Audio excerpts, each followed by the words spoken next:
So hands up, who here has ridden with one of these stems, a Girvin Flexstem? Now I first saw this on eBay and it caught my eye just because of the design on it. I'd never seen it before, and now I've somehow ended up with 3 of them. I'm actually today going to put one on the Diamondback because I want to use the control tech stem for something else. So I'm going to see how they ride. Now looking at reviews, it's a bit of a mixed batch here. Some people have been injured for various reasons, like broken wrists or whatever, and they've said they made the riding a bit easier. Some people hate them because they're just flexy and not flexy in the right spot. If you've rode with one, I don't know, leave your own viewpoint in the comments. But yeah, I'm going to try one and see how it feels like. I mean, I've got a bad shoulder at the moment and it's a little tough to ride, but I'm going to stick one on the apex, get the control tech off for something else, and see how it rides. I mean, here I've got two 25.4s, which are for a 1 1/8 inch headset, and one 1 inch, so one 22.2 for a 1 inch headset. They came with different elastomas for different softness or hardness, and obviously they came in different styles for the noodles, different colours, different lengths over the years. I think they've got the dates on, so I've got a 91, a 93 and a 91. But apparently, according to the interwebs, these stems were the very first suspension components designed for a bike, for a mountain bike, and they were designed by Bob Girvin in 1987. Who then later went on to design the full suspension frame in apparently 1990, which was the off-road RF1. Before that turned into ProFlex. And he also developed the Vector fork, which, if you haven't seen it, it's a pretty cool looking fork. I want one. If I can find one, I'll have one. But yeah, it's a pretty cool looking fork. It's not your usual design, let's say. So yeah, it looks pretty cool. But yeah, I'm going to get one of these on. Probably... Which one's the best condition? That one's got a little ribbon on the top. Probably this brown one. I'm going to put the noodle on because I need that. And yeah, we'll go from there and see how it rides.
Okay, and after a fight with that noodle on the cable, it's on. Obviously it's pretty easy to swap out a stem. It was just that fight that took the time. So I believe this stem has an aluminium body here. It pivots here, obviously, so it's going to have a bushing in there. You've got the elastoma underneath, which you can get different stiffnesses to. They come with or without the noodle, and I think this horizontal part is steel. I'm not entirely sure. It hasn't rusted on the other ones, so it could be just alloy rather than aluminium. But these two are different, clearly, materials. Yeah, the other ones haven't actually rusted. Maybe they are. Maybe they are steel, or an alloy of steel. Steel is an alloy. But yeah, it's on. Obviously designed for suspension, so it's going to be pretty primitive and not entirely sure how it's going to respond. I'll stick the GoPro on and we'll see. Apart from that, yeah, we're just gonna test it out now, see how it goes. Actually, one last thing before I get on the bike. This is how much flex I can get on it with this green bushing. Say brakes on, tyres are relatively pumped up. I can force the bars down a fair bit. So we'll see how that transponds to riding with it. To the GoPro.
So that footage is going to be pretty uneventful.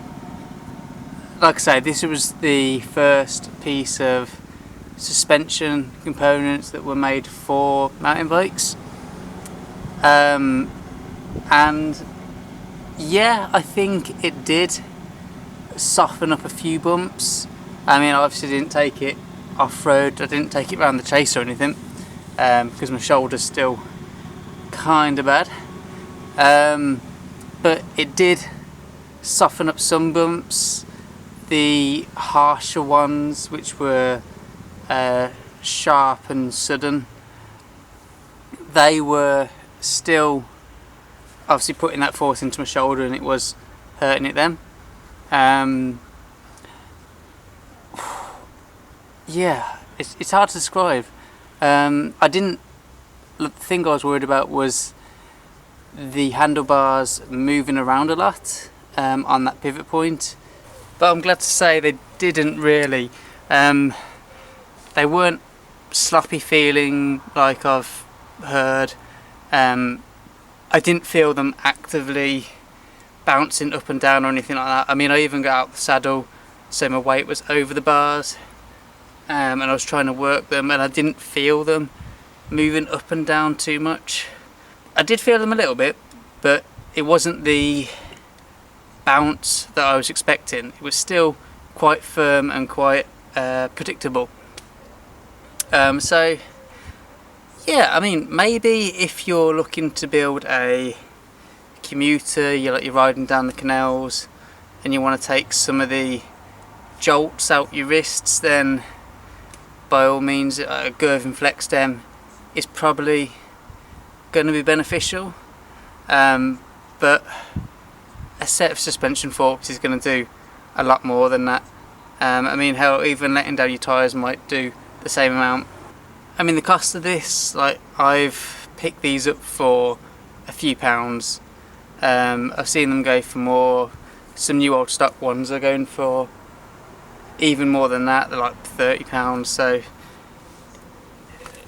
it might be a cheap upgrade if you just want that.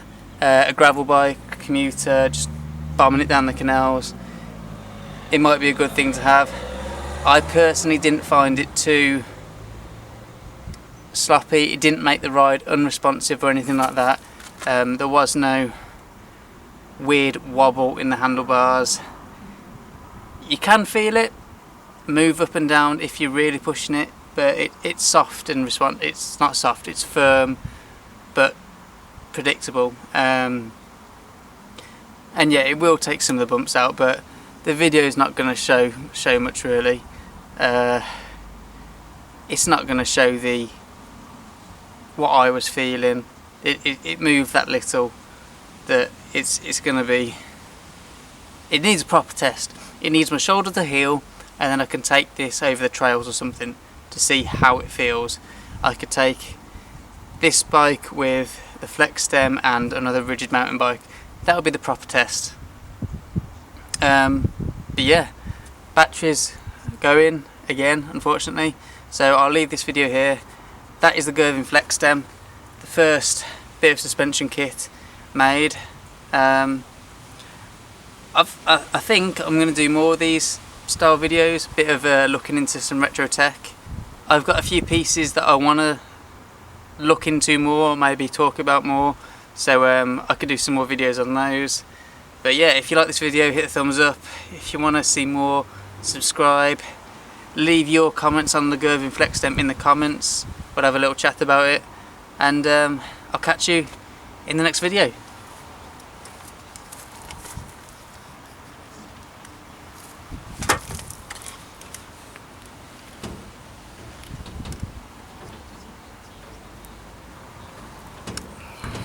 See, there's not much flex there.